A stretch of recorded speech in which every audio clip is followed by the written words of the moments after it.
Oftentimes, and I had almost forgotten this, whenever cult members, especially cult members that are a part of the little controlling hierarchy that like to beat down newcomers or like to bully people like myself who were relapsers and constantly getting white chips and everything, one thing they would often throw at people for having a brain or for not following the script, the AA script that you're supposed to follow and never deviate from, without being eternally grateful for the cult for allowing you to sit in their meetings and put up with their garbage and nonsense, will come at you with, that's just your ego talking. That's your ego talking. And they don't really seem to understand that just saying that's your ego talking is not really an own. It's not really anything at all. It would be no more different than me telling somebody that's your happiness talking or that's your sadness talking or whatever it is. Ego itself, when I looked it up, and you can look it up too on any quick search engine, is simply about a sense of self-worth, a sense of self-esteem. But literally, the word ego translates to the word I, meaning anything about yourself kind of correlates to your own ego. And while cults, it seems like in general, would like to eradicate people's egos, it's not because it's for your own good. It's not to bring you closer to any kind of spiritual experience or something of the like. Now, generally speaking, from the research I've got, I mean, I could post a link to 20 or 30 articles about it.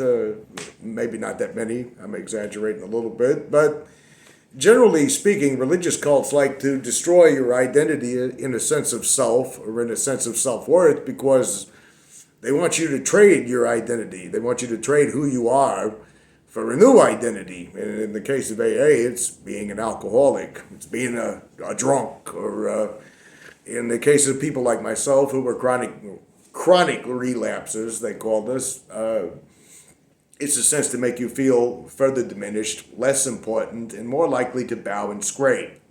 The funny thing about the truly ironic thing about it is AA members themselves, at least the controlling factors, the little clique that runs every home group, the esteemed old-timers and elders who are high off of their own self-importance and generally have their heads stuck up their asses, are the most egotistical people of all. They revel in their identity of being the guru, the old-timer, and all that other kind of thing.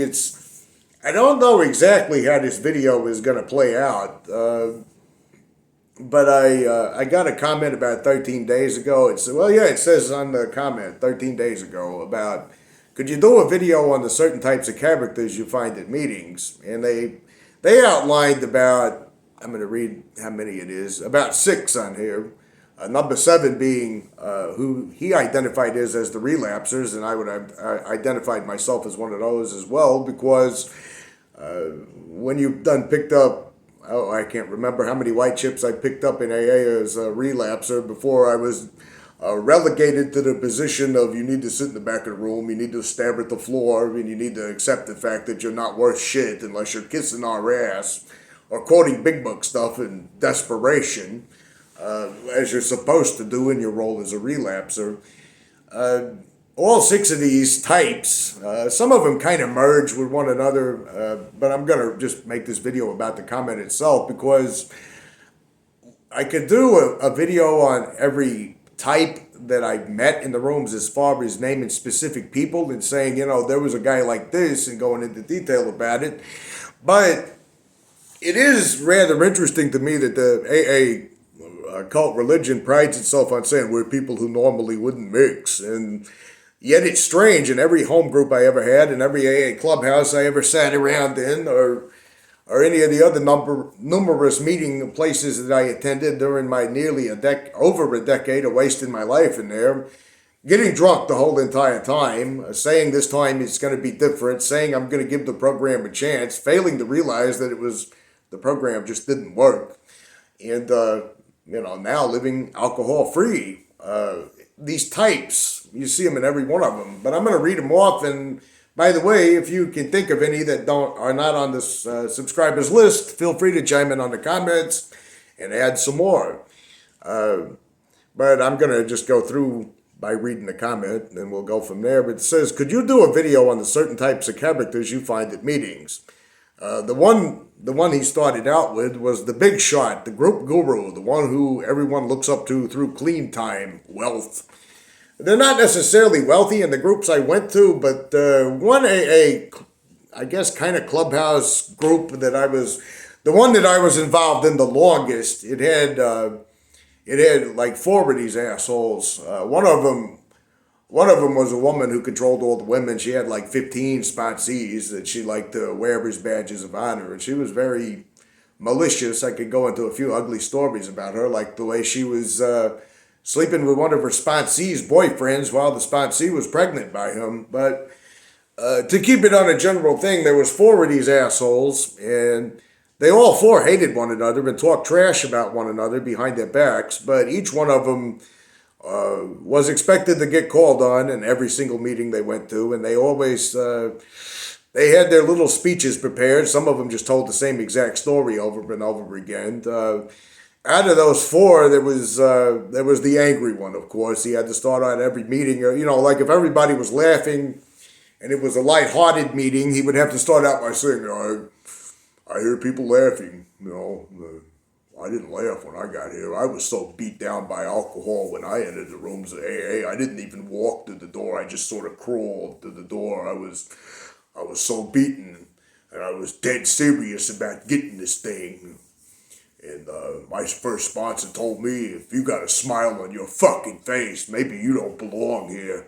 Maybe you need to go out and drink some more. And I told him, no, I'll stop smiling right now because I can't take any more beatings from alcohol. You get the type.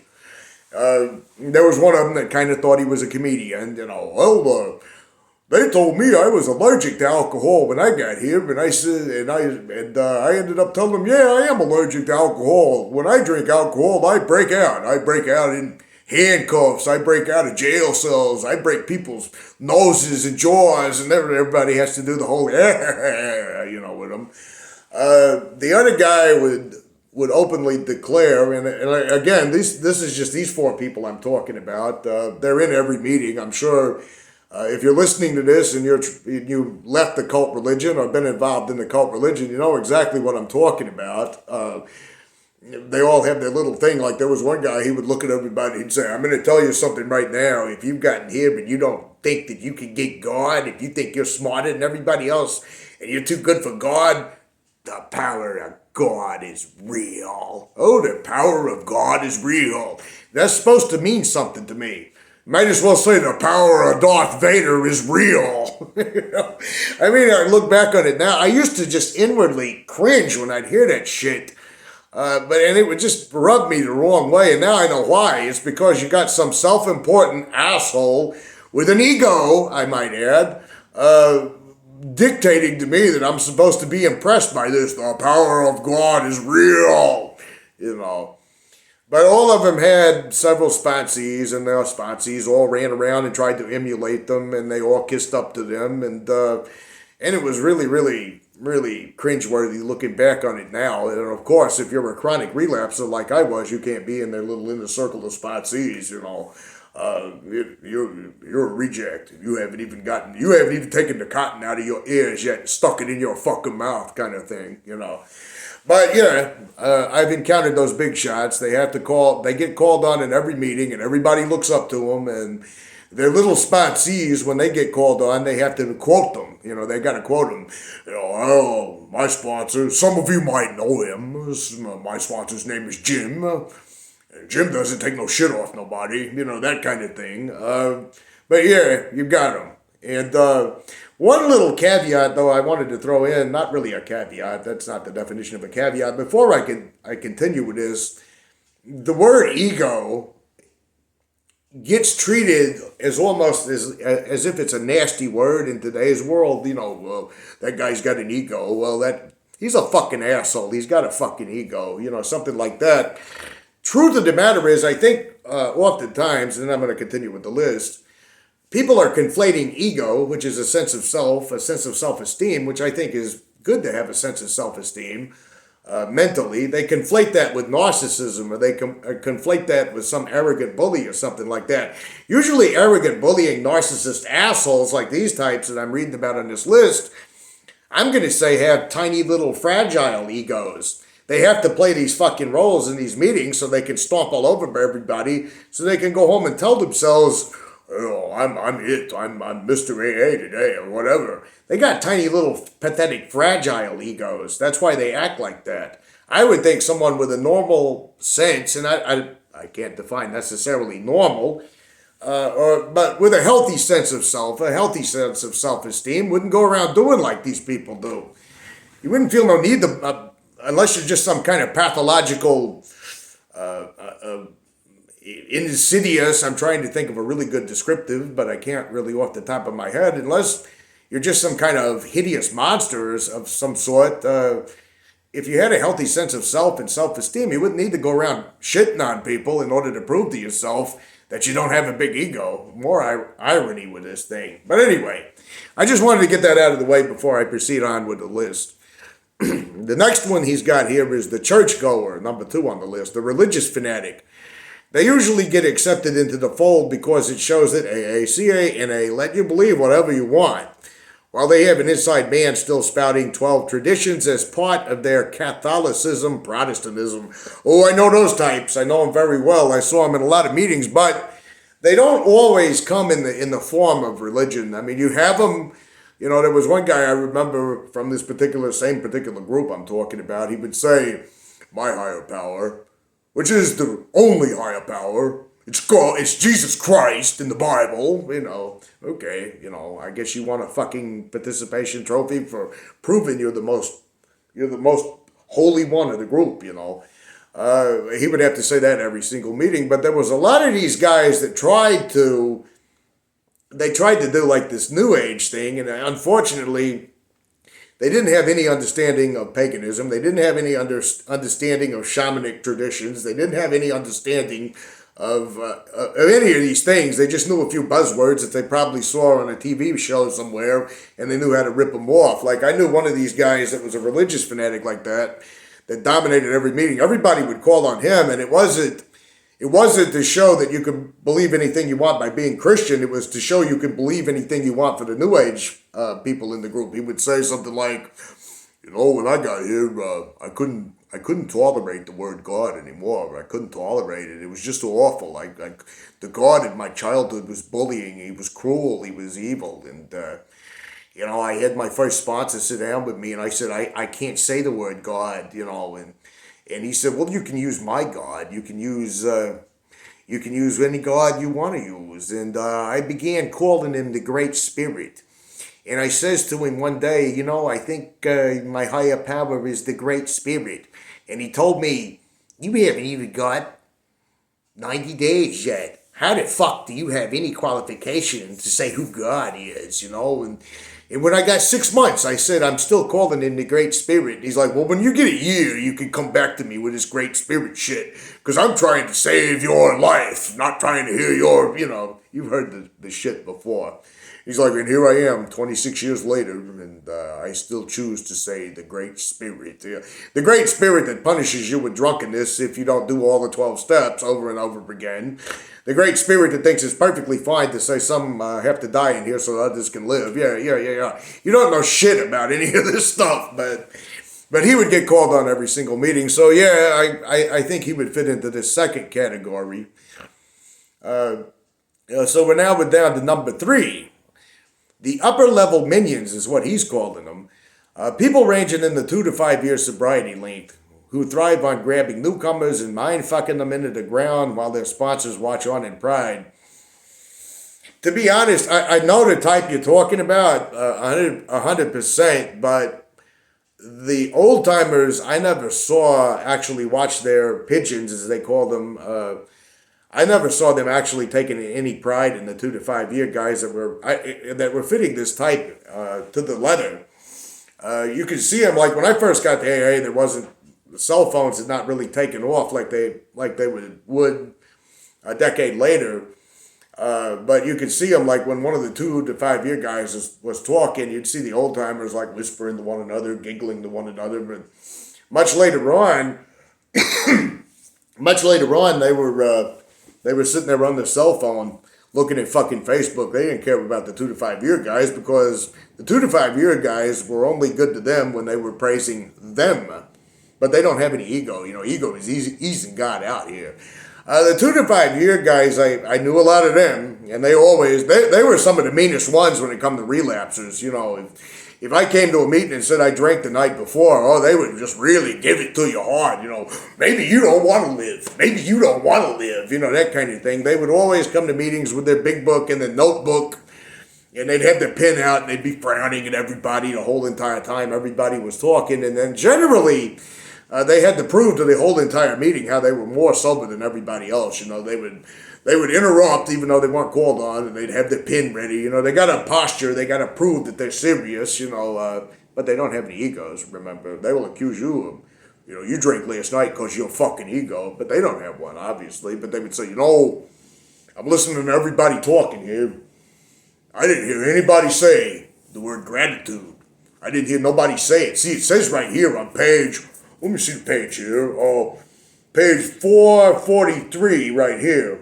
Right here, it says, drank again because of gratitude, See, I'm here to save my life, I've only got 2 fucking years in this deal, but I'm here to save my life. Maybe you're not here to save your life, Now, 2 things happen to those guys. Very rarely did I see any of those fucking guys become the established elders that they wanted to be. I would either see them disappear, or I would see them come back at some point, because you got to remember, I was in the deal for quite a long time. I saw a lot of the so-called rising stars come crawling back in. They didn't want to sit by me. I'm not as bad as you are. I'm not one of those undesirable relapses like you are. I'm still one of them. I'll prove it by the way I talk.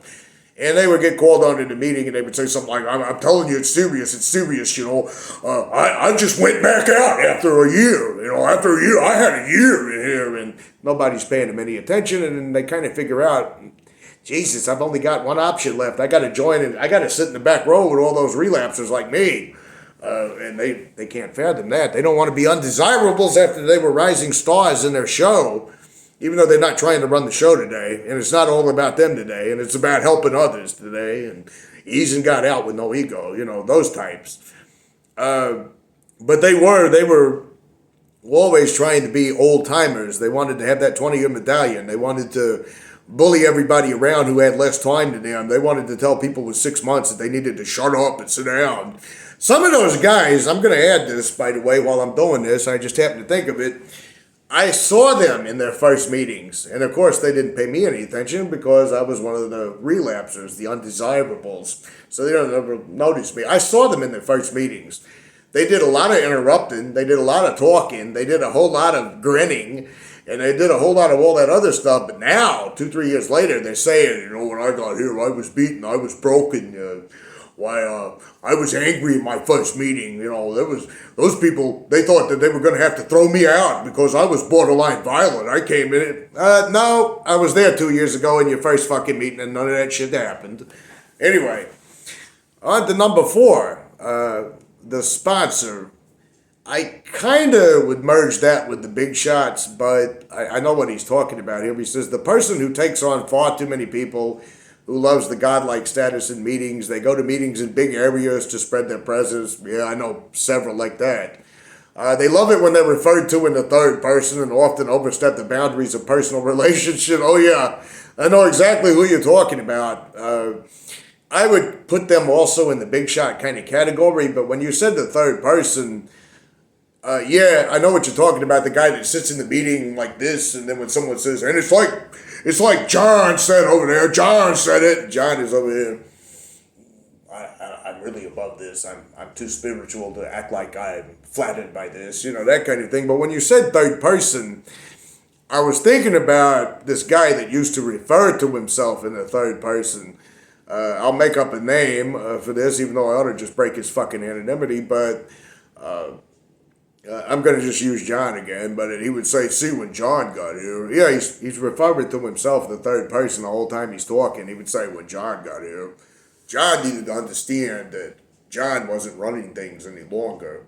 And John was afraid to let God run things, because I'm like, are Are you narrating your own fucking documentary or something? I mean, do you want me to go hire Morgan Freeman to do the narration for you and put it on record? But he would do that his entire fucking share. And John had to come to the realization that John had to do the force. I'm like, what the fuck is it with you? What have you got? You got some kind of disassociated personality disorder? What the fuck? You know? And then, let's see, number 5 on the list, low-level minion. The people who act on behalf of the upper-level minions, the ones who are absolutely clueless and can really mess you up with their double talk. They're backtracking their forced opinions. They're the ones that talk the most about the spiritual experience, but they can never actually describe it. They'll tell you it just happened, and if it doesn't happen to you, they don't relate to that. It came out like a lightning bolt for them. And I've seen that. I've seen those as well. But I've seen a couple of different variations on this. I've seen the ones that are just plain clueless, and then I've seen the ones that when I, 6 months ago, I had a gun in my mouth. I was ready to take myself out of this world 6 months ago, and I got down on my knees one night and I just said, God, if you want me to live, you're going to just strike me silver, or I'm going to just blow my brains out. And here I am. I'm sitting here. See, God wanted that to happen to me. Yeah, I know the type, but I also know the more confusing type. And they generally sound like this when they get called on this. And they never have a real name that even sounds remotely real. It's always something like, almost like RCK. I'm RCK. I'm an alcoholic. And it goes like this. Well, I had a job interview this morning. I couldn't get there because I don't have a car. And it sucks. I want a car. But the state took my license. So I got to take the bus. Got up at 6 a.m., got dressed. And I walked out of my apartment and I looked at the driveway and there wasn't a car, There wasn't a car. And I took the bus, even though the bus ran late. I didn't want to take the bus. Like the buses in the city, have you ridden on those buses? There was a man talking to me on the bus and it just pissed me off. I want a car, but I got to the job interview. It went to hell. It's fucking sucked. My life sucks. I know my life sucks. My life. My life. It just sucks. So I got back on the bus. Didn't want to come here to this meeting today, actually, but I'm not sure what the topic is. What are we talking about? I don't remember. I was going to call my sponsor. I don't have a cell phone either. I don't have a cell phone or a car. I mean, everybody has a cell phone and a car except me. Nobody has one except me, My sponsor said, are you going to start the 4th step? I'm not sure. I thought I was on a 3rd step. I'm glad to be here. That's generally how that one goes. So now we're at number 6, the rehab crew, the people who have just been dragged off the street and thrown into treatment. As you know, they are mandatory parts of your treatment, and you can't refuse to go or you'll be asked to leave. So you have 12 miserable men and usually one lonely female who's already shy and vulnerable. Now she's freshly in treatment, being surrounded by 40 predators looking to take advantage of her because she's attractive. Then you have the people like I was who had been in and out of rehab meetings and knew the score, so I could, now the halfway house guys, at least I kind of know what you're talking about here. Now, there's a difference between the halfway house guys and the people being bussed in from the treatment centers. The people bussed in from the treatment centers are not usually allowed to talk, and they usually look totally miserable because they don't want to fucking be there. Who does in their right, rational mind? But the halfway house guys, a lot of them thought they were, they knew every single line to Al Capone, Scarface. They've seen every gangster and mafia movie and every gang, and all that other kind of thing. And they look like they maybe been indulging in some substances even before they get there. But they're on fire with religion.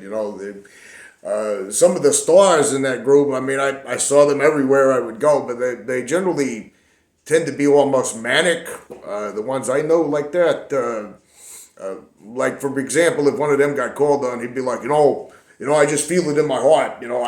I said it in my fucking heart when I got here. I felt it. I was in this thing, and I was looking at prison, and I was in that cell with the lifers, man, lifers and killers and everything else. And I said, God put this on my fucking heart. He put it on my heart, And I went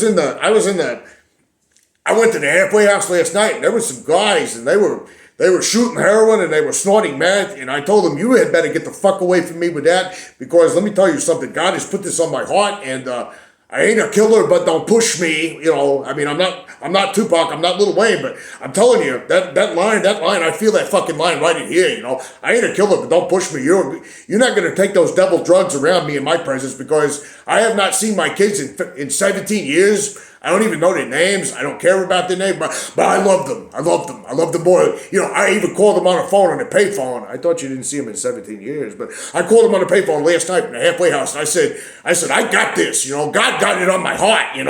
He got it. He's got this thing. And I'm like, okay, either you're high or you've seen too many. You watched too many reruns of The Wire or some shit like that, and you think you're a character in that, but. I know exactly what you're kind of talking about with those. And then we're at the end of his list where he says, the relapser, me. Yeah, that would be me too. The people who are actually struggling with addiction, that would be me.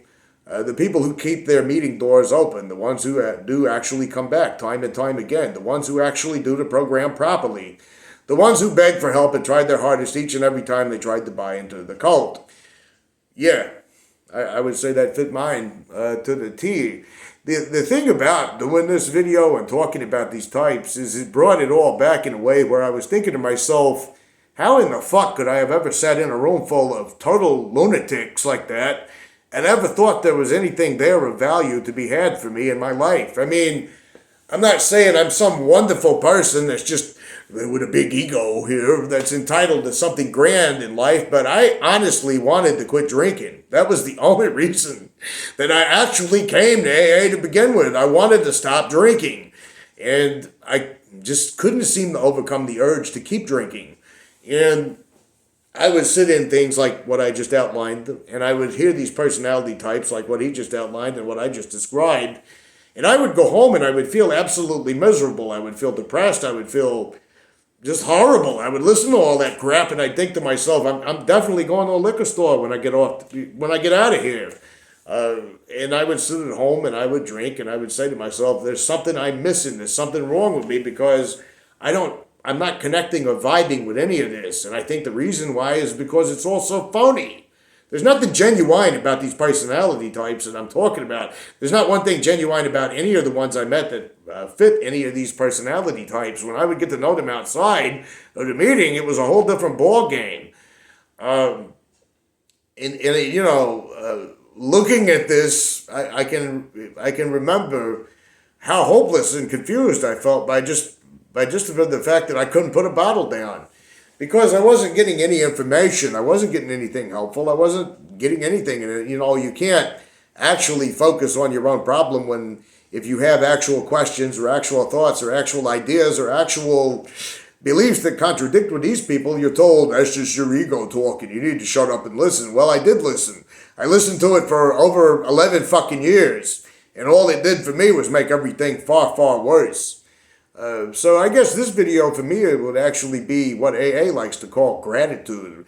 I'm grateful. I'm not sitting in those fucking meetings any longer. I'm grateful in one way that these kinds of people treated me like shit and shunned me, because every fucking insult, every cold shoulder, every ugly statement about how I was just going to die and they were going to enjoy it and all that other kind of stuff only served to give me enough courage to finally walk the fuck out of those meetings for good and forever. And if you're watching this and you're still going, maybe you'll think about the fact that maybe you just don't need to spend the rest of your life listening to garbage like this. You can get better on your own. And I guess, I guess that's pretty much everything for this week. I've been talking for 30 minutes. I had no idea, but I wasn't talking. It was my ego that was talking. Chime in the comments down below and tell me other types you ran into in there. I mean, I think the subscriber here, Garvey94, I think you summed them up. I think you pretty much nailed them all. I'll see you guys next week, hopefully, if I don't get too busy.